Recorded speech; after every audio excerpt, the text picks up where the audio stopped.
میرے بھائیوں، میرے دوستوں، میرے بزرگوں اور قابل احترام عزت مآب پردہ نشین ماں اور بہنوں، آج کے اس خطبہ جمعہ کے اندر جس موضوع کے تحت چند باتیں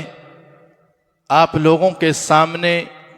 رکھنے کی جرأت کر رہا ہوں، وہ ہے ہمارے معاشرے کی اصلاح کیسے ممکن ہے۔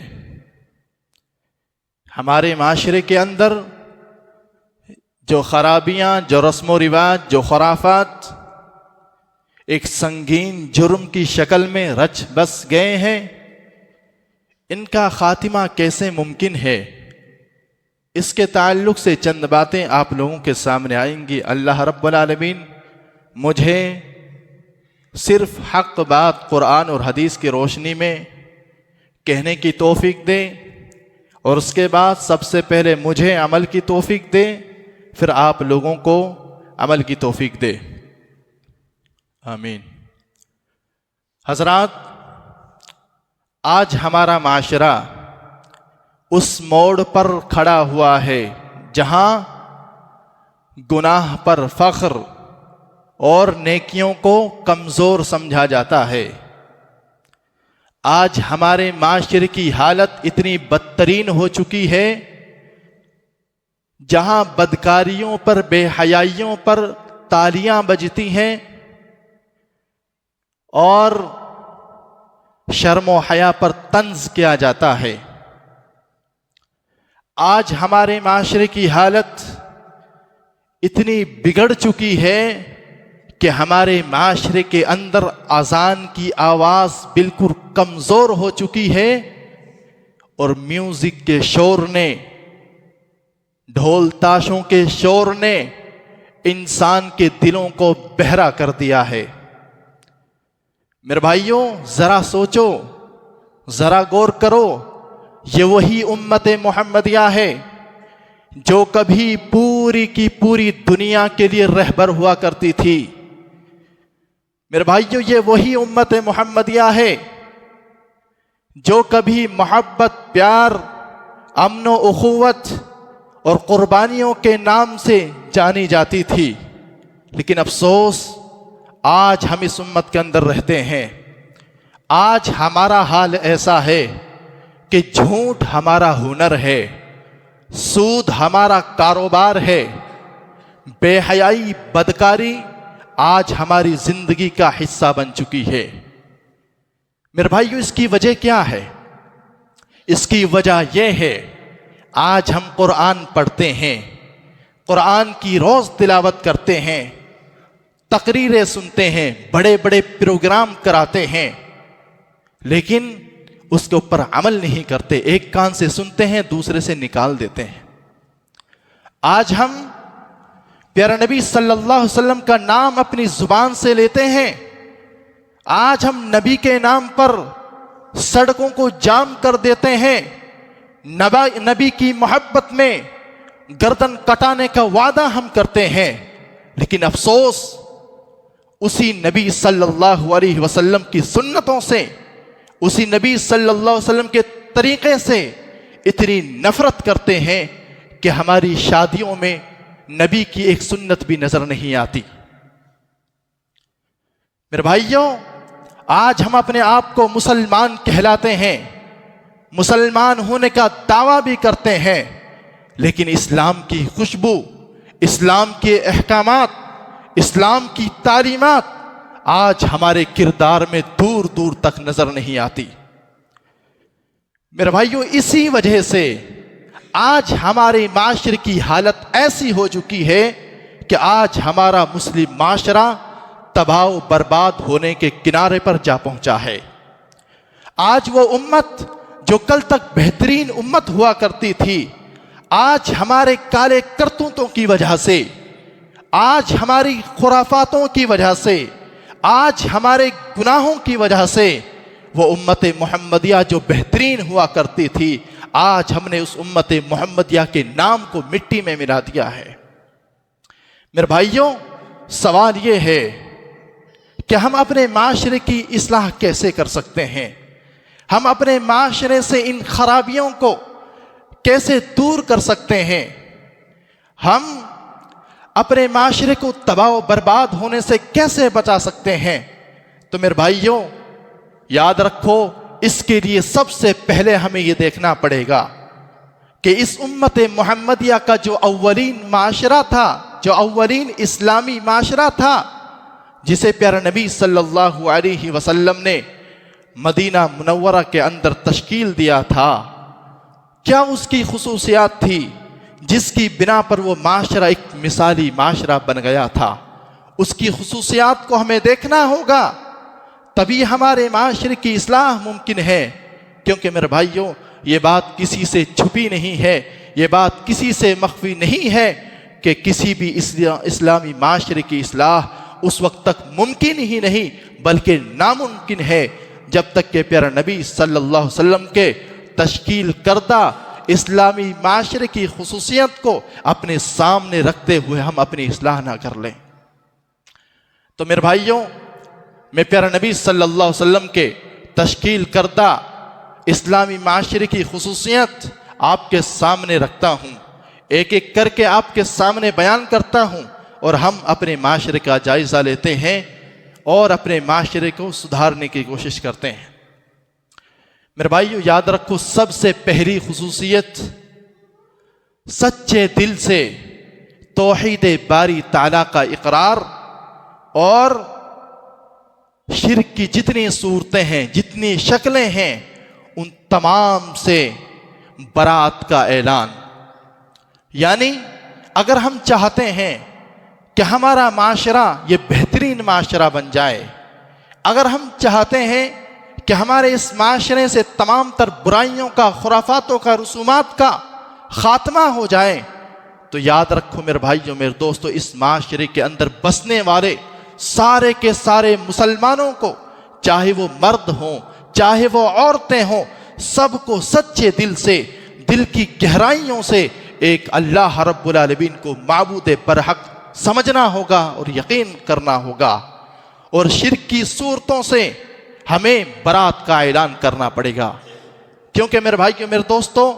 ہمیں یہ بات پیارے نبی صلی اللہ علیہ وسلم کی سیرت طیبہ سے معلوم ہوتی ہے کہ جب ہم پیارے نبی صلی اللہ علیہ وسلم کی سیرت کا مطالعہ کرتے ہیں تو ہمیں یہ پتہ چلتا ہے کہ پیارے نبی صلی اللہ علیہ وسلم نے جو اسلامی معاشرہ قائم کیا تھا، اس کی بنیاد توحید باری تعالیٰ تھی۔ بلکہ یہی نہیں، پیارے نبی صلی اللہ علیہ وسلم نے مکہ مکرمہ کے اندر سب سے پہلے اپنی دعوت کا اگر آغاز کیا تھا تو اسی توحید کے ذریعے سے کیا تھا۔ دیکھیے پیارے نبی صلی اللہ علیہ وسلم توحید کا آغاز کرتے ہیں، اپنی دعوت کے ذریعے سے، اپنی دعوت کا آغاز توحید کے ذریعے سے کرتے ہیں اور ان الفاظ کے ذریعے سے کرتے ہیں۔ پیارے نبی کہتے ہیں قولوا لا الہ الا اللہ تفلحوا، اے لوگو، اے مکہ والو، تم لا الہ الا اللہ کا اقرار کر لو، یعنی ایک اللہ رب العالمین کو معبود برحق سمجھ لو، تمام تر عبادتیں اللہ رب العالمین کے لیے بجا لاؤ، تفلحوا، تبھی تم لوگ کامیاب ہو سکتے ہو، تبھی تمہارا معاشرہ بہترین بن سکتا ہے، تبھی تمہارے معاشرے سے تمام تر برائیاں باہر نکل سکتی ہیں۔ اور میرے بھائیو یاد رہے، پیارے نبی صلی اللہ علیہ وسلم نے جب کلمہ توحید لا الہ الا اللہ کی دعوت دی تو اس سے مراد پیارے نبی صلی اللہ علیہ وسلم کی صرف یہ نہیں تھی کہ مشرکین مکہ اللہ کو صرف خالق سمجھیں، مالک سمجھیں، رازق سمجھیں، مدبر الامور سمجھیں، یہ صرف مقصد نہیں تھا، بلکہ مقصد پیارے نبی صلی اللہ علیہ وسلم کا یہ تھا اس کے ساتھ ساتھ کہ سارے کے سارے لوگ اپنے دل کی گہرائیوں سے اللہ رب العالمین کو معبود برحق سمجھ لیں، اسی کو عبادت کے لائق سمجھ لیں، تمام تر عبادتیں ایک اللہ رب العالمین کے لیے ہونی چاہیے، یعنی چاہے نماز ہو، چاہے روزہ ہو، حج ہو، زکوٰۃ ہو، رکوع اور سجدے ہوں، چاہے عقیدت و محبت ہو، چاہے استعانہ ہو، استغاثہ ہو، خشوع اور خضوع ہو، عاجزی و انکساری ہو، خوف اور خشیت ہو، یہ تمام تر عبادتیں ایک اللہ رب العالمین کے لیے ہونی چاہیے۔ یہ پیارے نبی صلی اللہ علیہ وسلم کا مقصود تھا۔ چنانچہ جب پیارے نبی صلی اللہ علیہ وسلم نے مشرکین مکہ کے سامنے توحید کے اس مفہوم کو پیش کیا تو ان لوگوں نے مانا نہیں۔ وہ کہنے لگے اجعل الآلہۃ الہا واحدا، کیا اس شخص نے سارے کے سارے معبودوں کی جگہ میں صرف ایک معبود کو بنا دیا ہے؟ ان ھذا شیء عجاب، یہ تو بڑی ہی عجیب بات ہے، یہ تو بہت ہی عجیب بات ہے، ایسا کیسے ہو سکتا ہے؟ یعنی میرے بھائیوں میرے دوستوں، ان کو توحید کا یہ مفہوم سمجھ میں نہیں آیا۔ اور کیوں سمجھ میں آتا؟ کیونکہ وہ لوگ ٹھہرے 360 بتوں کی عبادت کرنے والے، اب ان کے سامنے ایک معبود کی دعوت دی جائے تو کیسے سمجھ میں آ سکتا ہے؟ لہٰذا ان لوگوں نے کہا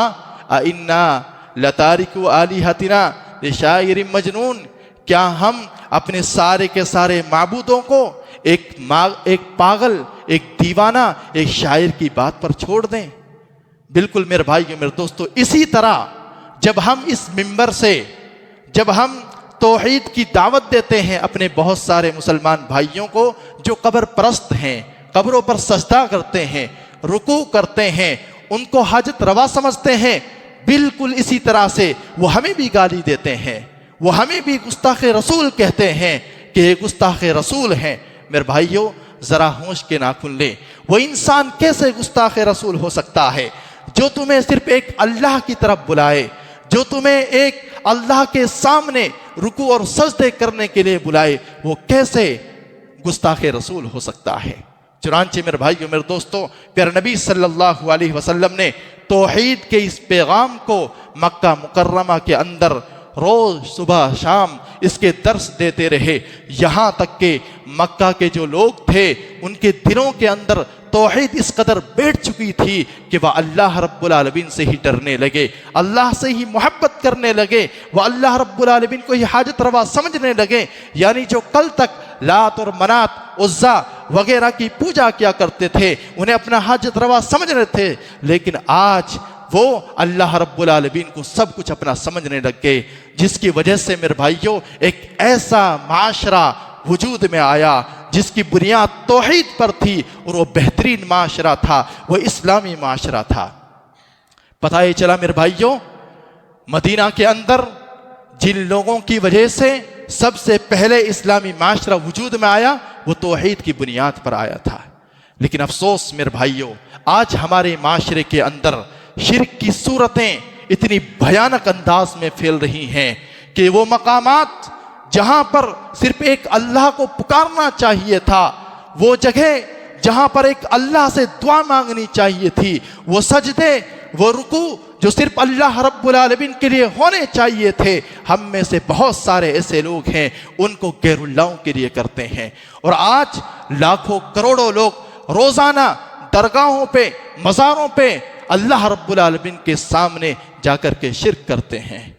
اور یہ تو میرے بھائیوں وہ تو ٹھہرے بیچارے دوسرے لوگ، ہم میں سے جو ہمارے اپنے لوگ ہیں، جو اپنے آپ کو 30-35 سال سے یہ کہتے آ رہے ہیں کہ ہم ایک چوٹی کے اہل حدیث ہیں، ان کی حالت ایسی ہے توحید کے بارے میں، جب وہ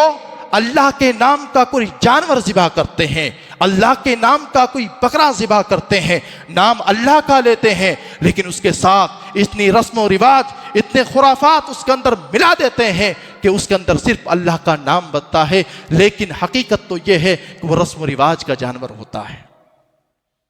میرے بھائیوں میرے دوستوں، بڑے ہی افسوس کے ساتھ، معذرت کے ساتھ یہ بات کہنی پڑتی ہے کہ ہم سے خلوص کے معاملے میں، اخلاص کے معاملے میں تو مشرکین مکہ جو مشرک تھے وہ ہم سے اچھے تھے، کیونکہ جب وہ غیر اللہ کے نام پہ کسی جانور کو چھوڑا کرتے تھے تو وہ اس کے اندر کسی دوسری چیز کو داخل نہیں کرتے تھے۔ لیکن آج ہم اہل حدیث کہتے ہیں اپنے آپ کو، آج ہم توحید والا کہتے ہیں، اللہ کے نام پر جانور ذبح کرتے ہیں اور اس کے اندر نہ جانے کتنی کتنی رسومات کو اس کے اندر داخل کر دیتے ہیں۔ تو میرے بھائیوں، جب شرک، جب توحید کے اندر بگاڑ، توحید کے اندر سمجھوتا اس قدر ہمارے معاشرے کے اندر پھیل جائے تو کیسے میرے بھائیوں میرے دوستوں ہمارے معاشرے کی اصلاح ممکن ہے؟ یقین جانو، جس معاشرے کے اندر شرک اس حد تک پھیل جائے کہ توحید کے ساتھ سمجھوتا ہونے لگے، اس امت کا مقدر، اس معاشرے کا مقدر سوائے ذلت کے اور کچھ نہیں ہو سکتا۔ آپ دیکھیے، قرآن اٹھائیے، سورہ اعراف کے اندر اللہ رب العالمین نے بنی اسرائیل کا قصہ نقل کیا ہے۔ ان لوگوں نے توحید کے اندر سمجھوتا کیا تھا، اللہ کے ساتھ شرک کیا تھا۔ دیکھیے اللہ رب العالمین ان کی وضاحت کرتے ہوئے فرماتا ہے، ان الذین اتخذوا العجل، بنی اسرائیل کے لوگوں نے بچھڑے کو اپنا معبود بنا لیا تھا، یعنی وہ بچھڑے کی بھی عبادت کرتے تھے۔ اللہ رب العالمین کے ساتھ ساتھ بچھڑے کو بھی انہوں نے اللہ کے ساتھ ساجھی بنا لیا۔ تو اللہ رب العالمین کہتا ہے، سینالہم غضب من ربہم، ان لوگوں کے اوپر، بنی اسرائیل کے لوگوں کے اوپر اللہ رب العالمین کی طرف سے غصہ، اللہ کی طرف سے غضب، اللہ کی طرف سے عذاب ان کے اوپر اتر گیا تھا۔ اور یہی نہیں، وَذِلَّةٌ فِي الْحَيَاةِ الدُّنْيَا، اور دنیا کے اندر ان کے نصیب میں، ان کے مقدر میں ذلت اور رسوائی لکھ دی گئی۔ اور یاد رکھو میرے بھائیوں، یہ بات صرف بنی اسرائیل کے ساتھ خاص نہیں ہے۔ ہم میں سے کوئی یہ نہ سمجھے کہ یہ بات بنی اسرائیل کے لوگوں تک خاص ہے، بلکہ اللہ رب العالمین نے آگے اس کی بھی وضاحت کر دی، وَكَذَلِكَ نَجْزِي الْمُفْتَرِينَ۔ یاد رکھو لوگوں، یہ دنیا کے اندر ہمارا قانون ہے، یہ دنیا کے اندر ہمارا نظام ہے، جو بھی لوگ شرک کریں گے، توحید کے ساتھ سمجھوتا کریں گے، ان کے مقدر میں ذلت و رسوائی، ہزیمت، پستی ان کے مقدر میں لکھ دی جاتی ہے۔ تو میرے بھائیو، میرے دوستو، اگر آپ چاہتے ہیں کہ ہمارے معاشرے کی اصلاح ہو جائے، اگر آپ چاہتے ہیں کہ ہمارا معاشرہ اسلامی معاشرہ بن جائے، اگر آپ چاہتے ہیں کہ ہمارے معاشرے کے اندر سے تمام تر خرابیاں ہیں، عقیدے میں بگاڑ ہے، یہ سب ختم ہو جائے، ان کا خاتمہ ہو جائے، تو ایک اللہ رب العالمین کو اپنا معبود برحق سمجھ لو، اللہ رب العالمین کی توحید پر آ جاؤ، اس پر ڈٹ جاؤ، اور اللہ رب العالمین کے ساتھ کسی کو بھی شریک نہ ٹھہراؤ، تبھی ہمارا معاشرہ بہترین معاشرہ بن سکتا ہے۔ میرے بھائیو، میرے دوستوں، دوسری خصوصیت، اگر آپ چاہتے ہو کہ ہمارا معاشرہ بہترین معاشرہ بن جائے، اس معاشرے کے اندر سے تمام تر خرافات، تمام تر رسم و رواج یہ مٹ جائیں، تو میرے بھائیوں، اس کے لیے پیارا نبی صلی اللہ علیہ وسلم نے توحید کے ساتھ دوسرا سبق دیا ہے کہ ہم اللہ رب العالمین کی اور پیارا نبی صلی اللہ علیہ وسلم کی صحیح معنوں میں اتباع اور پیروی کرنے والے بن جائیں۔ یعنی میرے بھائیوں، اگر ہم چاہتے ہیں کہ ہمارے معاشرہ بہترین بن جائے، تو اس معاشرے کے اندر جتنے مسلمان مرد ہیں، عورتیں ہیں، ان کو چاہیے کہ وہ صحیح معنوں میں ایک اللہ اور رسول صلی اللہ علیہ وسلم کی اتباع و پیروی کرنے لگ جائیں، اور ان کی نافرمانی سے اپنے آپ کو بچا لیں، کیونکہ اللہ رب العالمین اس چیز کا ہمیں حکم دیتے ہوئے فرماتا ہے، یا ایھا الذین آمنوا اطیعوا اللہ واطیعوا الرسول ولا تبطلوا اعمالکم۔ اے وہ لوگوں جو اپنے آپ کو مومن کہلاتے ہو، اطیعوا اللہ، صحیح معنوں میں اللہ رب العالمین کی اطاعت کرو، واطیعوا الرسول، اور رسول صلی اللہ علیہ وسلم کی پیروی کرو، ولا تبطلوا اعمالکم، اور اپنے اعمال کو ضائع اور برباد نہ کرو۔ میرے بھائیو، میرے دوستو، اس آیت کریمہ کے ذریعے اللہ رب العالمین نے ہمیں یہ پیغام دیا کہ ہم اپنی مرضی کے مالک نہیں ہیں، ہم اپنی زندگی کو اپنی مرضی سے نہیں گزار سکتے، بلکہ ہم سب اس بات کے پابند ہیں کہ ہم اللہ کی اور اس کے رسول کی اطاعت و فرما برداری کریں، اس کے مطابق اپنی زندگی کو گزاریں۔ لیکن سوال یہ ہے میرے بھائیوں، کیا ہم اللہ اور اس کے رسول کی اطاعت و فرما برداری کرتے ہیں؟ کیا ہم میں سے کوئی کہہ سکتا ہے، یہ دعویٰ کر سکتا ہے کہ ہم صحیح معنوں میں اللہ اور اس کے رسول کی اتباع و پیروی کرنے والے ہیں؟ یقیناً نہیں کر سکتے۔ آج دیکھیے میرے بھائیوں، میرے دوستو، جائیے اپنے گھروں کا جائزہ لے لو،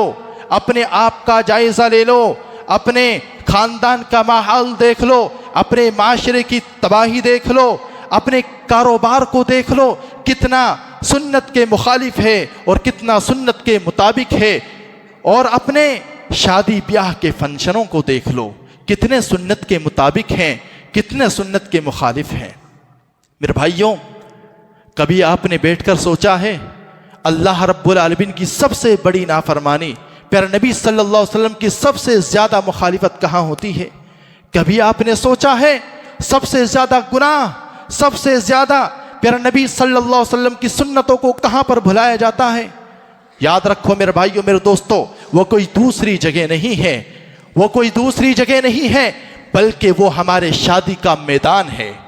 ہمارے شادی کے میدان میں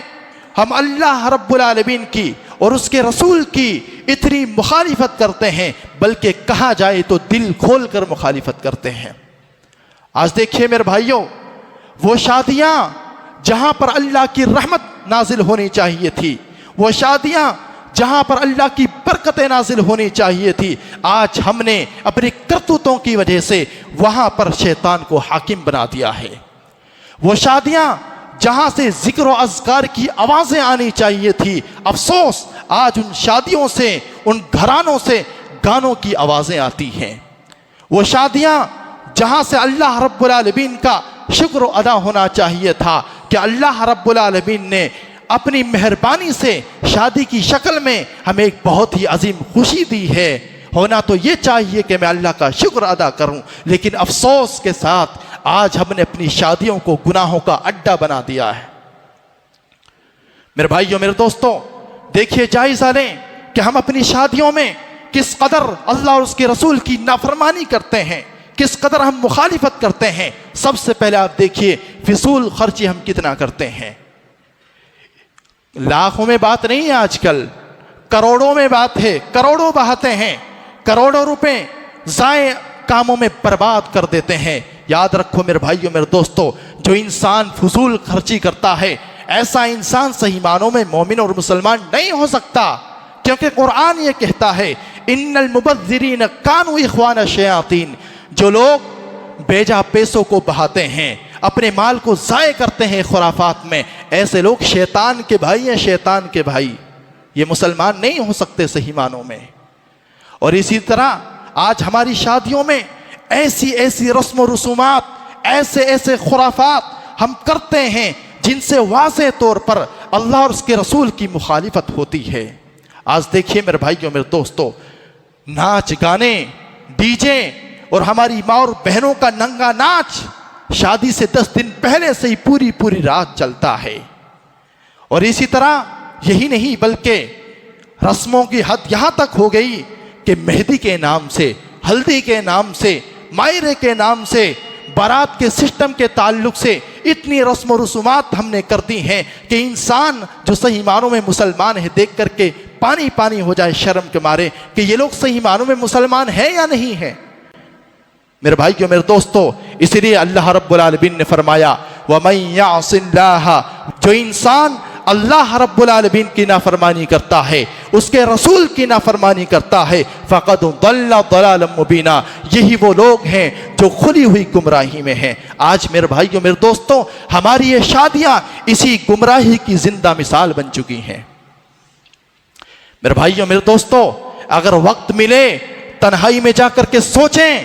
جو ہم شادیوں میں اتنی خرافات کرتے ہیں، اتنے رسم و رسومات کرتے ہیں، کیا نبی صلی اللہ علیہ وسلم نے جو افضل الانبیاء ہیں، امام الانبیاء ہیں، انہوں نے اپنی بیٹی فاطمہ رضی اللہ عنہا کے بیاہ میں نعوذ باللہ ناچ گانے، یہ ڈی جے، یہ ساری رسومات کیا نبی نے کی تھی؟ یقیناً نہیں کی تھی۔ لیکن میرے بھائی میرے دوستو، افسوس آج ہم نے ان شادیوں کو اتنا مشکل کر دیا، اتنا بڑا بنا دیا کہ جب کسی غریب گھر کے اندر بیٹی پیدا ہوتی ہے تو ماں باپ کے دل میں خوشی نہیں جاگتی ہے، ماں باپ کے دل میں یہ فکر جاگ اٹھتی ہے کہ میں اپنی بیٹی کی شادی کیسے کروں گا، کہاں سے میں اس کے لیے جہیز تیار کروں گا، اگر جہیز نہیں دیا تو لوگ کیا کیا باتیں بنائیں گے۔ اور یہ نہیں میرے بھائیوں، یہ اتنا بڑا ظلم ہے جو ہم نے شادی کو اتنا مہنگا کر دیا ہے کہ کتنی نوجوان لڑکیاں ایسی ہیں جو نہیں چاہتی ہیں کہ ہم بدکاری میں جائیں، ہم گناہوں میں جائیں، وہ ہماری وجہ سے گناہوں میں مبتلا ہو جاتے ہیں کیونکہ ٹائم پر ان کی شادی جو نہیں ہو پاتی ہے۔ میرے بھائیوں میرے دوستو، ذرا ہوش کے ناخن لو، شادیوں کو آسان کر دو، کیونکہ پیارا نبی صلی اللہ علیہ وسلم نے اس کی تعلیمات ہمیں دی ہیں۔ پیارا نبی نے کہا ہے خیر النکاح ایسرہ، سب سے بہترین نکاح وہ ہے، سب سے افضل ترین نکاح وہ ہے جس کے اندر سب سے کم خرچ ہو، جو سب سے زیادہ آسان ہو۔ لیکن افسوس آج ہم نے نکاح کو اتنا مشکل بنا دیا ہے کہ جو بیٹی گھر کے لیے رحمت ہوتی ہے، جو ہماری شریعت نے ہمیں بتلایا ہے کہ بیٹیاں گھر کے لیے رحمت ہیں، آج افسوس کے ساتھ وہ بیٹیاں ہمارے معاشرے کے غریب لوگوں کو زحمت لگنے لگی ہیں۔ کس کی وجہ سے؟ ہماری وجہ سے، ہماری ناک کی وجہ سے، ہمارے نام کی وجہ سے، ہمارے ان بیجا رسم و رواج کی وجہ سے، جس کی وجہ سے یہ شادی اتنی مشکل ہو چکی ہے کہ لوگ اپنی بیٹیوں کو زحمت سمجھنے لگے ہیں۔ اگر میرے بھائیوں، میرے دوستو، آپ چاہتے ہیں کہ ہمارا معاشرہ بالکل پاکیزہ اور اسلامی معاشرہ بن جائے تو اللہ رب العالمین کی اور اس کے رسول صلی اللہ علیہ وسلم کی صحیح معنوں میں اطاعت و فرما برداری کرنے والے بن جاؤ۔ لہٰذا میرے بھائیوں، میرے دوستو، ٹائم ہو چکا ہے، میں یہیں سے اپنی باتوں کو سمیٹتا ہوں۔ اللہ رب العالمین سے دعا ہے، یا رب العالمین تو ہم تمام کے تمام لوگوں کو کہنے سننے سے زیادہ عمل کی توفیق دے۔ یا رب العالمین تو ہمیں صحیح معنوں میں توحید والا بنا دے۔